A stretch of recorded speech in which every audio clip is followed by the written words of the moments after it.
নতুন বছৰত মহানগৰীত অতীত হ'ব ডিজেল বাছ। পহিলা জানুৱাৰীত গুৱাহাটীত বন্ধ হ'ব ডিজেল বাছ। 200 ডিজেল বাছ বন্ধ কৰাৰ সিদ্ধান্ত লৈছে পৰিবহণ বিভাগে। ডিজেল বাছৰ সলনি চলিব এছটিচিৰ 200খন বৈদ্যুতিক বাছ।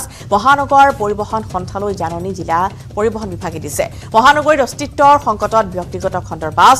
পৰিবহণ বিভাগৰ জাননীৰ পিছতে এতিয়া ক্ষুব্ধ হৈ পৰিছে পৰিবহণ সন্থা। 2015 চনত সলনি কৰিছিল 15 বছৰীয়া পুৰণি বাছ। পৰিবহণ বিভাগৰ অনুমতিত ক্ৰয় কৰিছিল ডিজেল বাছ।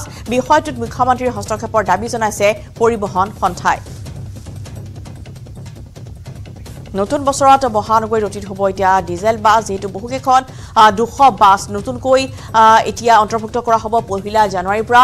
গতিকে ডিজেল বাছসমূহ বন্ধ হৈ পৰিব। 200 ডিজেল বাছ বন্ধ কৰাৰ সিদ্ধান্ত গ্ৰহণ কৰিছে, কিন্তু এই সিদ্ধান্ত পুনৰ বিবেচনা কৰিবলৈ এতিয়া আহ্বান জনাইছে পৰিবহণ বিভাগলৈ পৰিবহণ সন্থাই।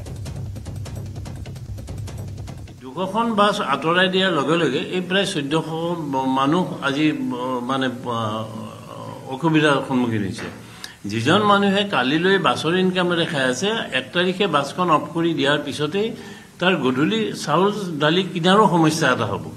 গতিকে এনেকুৱা স্থলত আমি চৰকাৰক মানে অনুৰোধ জনাইছোঁ, বিশেষকৈ অসমৰ মাননীয় মুখ্যমন্ত্ৰী ডাঙৰীয়াক আমি সবিনয়ে অনুৰোধ জনাইছোঁ যে মানৱীয়তাৰ খাতিৰত অন্তত আমি কোভিড পিৰিয়ডত আমি বহুত কানুনী বিনিয়োগ কৰাৰ পিছতো আমাৰ চিটি বাছৰ গৰাকীসকলক বা চালকসকলক কোনো ধৰণৰ সাহায্য অলপো নিদিলে।